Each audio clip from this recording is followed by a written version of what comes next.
That's not the next generation, but this is. So what I would like to do is, I'll introduce you to my favorite person in the world.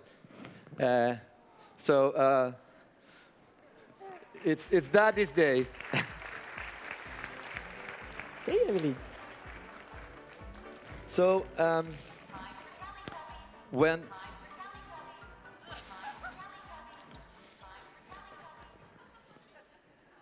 So I brought my Teletubby friend here, so she will sit next to me.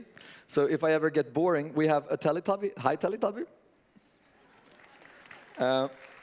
So when you look about and you look at the world, when you are just become a father, you start thinking about what will the world look like going forward. And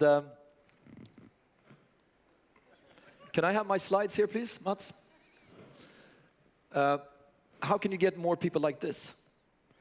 Because what I think is that if we want to build a future-strong economy and society, we need to focus on digital entrepreneurship and building companies. It's not going to be about wood and steel anymore or something like that. It's going to be about creativity, technology, innovation. And when you look at a world like that and you look at kids, you start thinking, what kind of schools create entrepreneurial people? What kind of schools should she have so that she can build whatever dream she has and create a business out of that?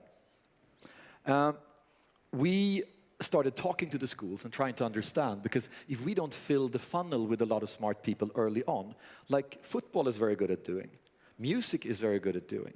You play football when you're 5, you play music when you're 10, but you don't speak about creating companies and entrepreneurship. And the words are often wrong. Do you want to be an engineer? If you ask that to 15-year-old girls, 99% says, hell no. So we're creating something called Sime Next Generation, and we're super proud of this, because the 4th of May here at Circus, we've invited all 13 to 7-year-olds in Stockholm for just a full-blown international Sime event where they will come classes after classes, and where we would try to get them inspired and get inspired by them into creating much more technology companies. And if you want to be part of that somehow, let us know. And you remember... And if your kids want to go and they live in Stockholm, sign them up. Do you remember Puck? Puck was here when he was 11 years old, and he was on his 3rd company. He's doing really well, a company called Puckipedia. So when speaking about Sime Next Generation, we wanted to have some real brains added to the conversations. We invited Puck back. Puck, come up on stage. Hello, Puck. Hey. This is Evelyn. So, you're back in Stockholm. Sime, how does it feel? Cold. What are you up to nowadays? Well, I've started making less apps and more kind of geeky stuff that probably interests less people. But it's fun, is more fun for me. So even more geeky stuff? Yeah. How do you, we were talking about a school. How do you create a school that creates pucks and where creativity and programming and things like that can exist? Well, there should just be more like creativity, like more computer sciences involved in the different got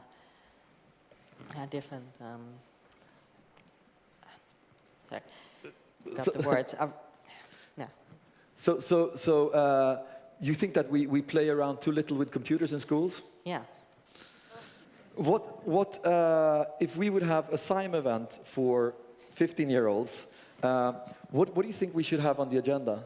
Well, people who also started their own company, maybe at a young age, and maybe became successful later. So young people that sort of started early on and tried to find out their journey. Yeah. And you're also going to be part of a workshop now where you're going to speak about the next generation. Yeah. So if you want to join Puck, you can do so at 1 o'clock, and there's going to be all kinds of interesting people speaking about that as well. So thank you very much, Puck. Thanks for being back. Okay. 40% of US companies are started by women, entrepreneurial companies. Only 2% of them are in technology. So if you're in technology and want more people to go to technology, one can say that women in the US start the wrong kind of companies. how can we change that? And I think you need to start very, very early on. I think you need to start inspiring people in school, and that's why Sime Next Generation is super important. Something else that is super important that we're very proud to be part of was something started by Kristina Stenbeck and Richard Staber. It's Women in Tech. So today at 4 o'clock, I think now the countdown is 1,100 people, all women, all interested in technology, all leaders from other industries are joining Sime here at 4 o'clock. So we believe that that's an incredible, incredible opportunity to steal away smart leaders from other industries and get them into our industry, but also inspire young, aspiring tech entrepreneurs. Because I think we need to inspire change makers. Because these people, they don't come without passion, without a network to help them, without cool people around them that support them and tell them they can do it. And things like this, where you really, really connect with people in a completely different way. I was misquoted once in a newspaper not too long ago, where it was said, I said that Daniel Ek, he's not a visionary, he's just a product guy. What I was really saying was, he's not only a visionary, he's a product guy. I think he's the greatest visionary in the tech space. And I think that what he has created when you travel around as a Swede, it's a passport for Swedes to be cool in technology. Because you say, I'm from Stockholm, oh, the Spotify guys, oh, they're so good. And I think that if we put our minds together, we can create a society where a lot more people are given the opportunity, both young kids, men and women, and business leaders, to be the next change makers. So, with that, we are going to go over to Teletubbies, because that always works. Darling, it's time for Teletubbies. Lala, Tinky Winky, Po!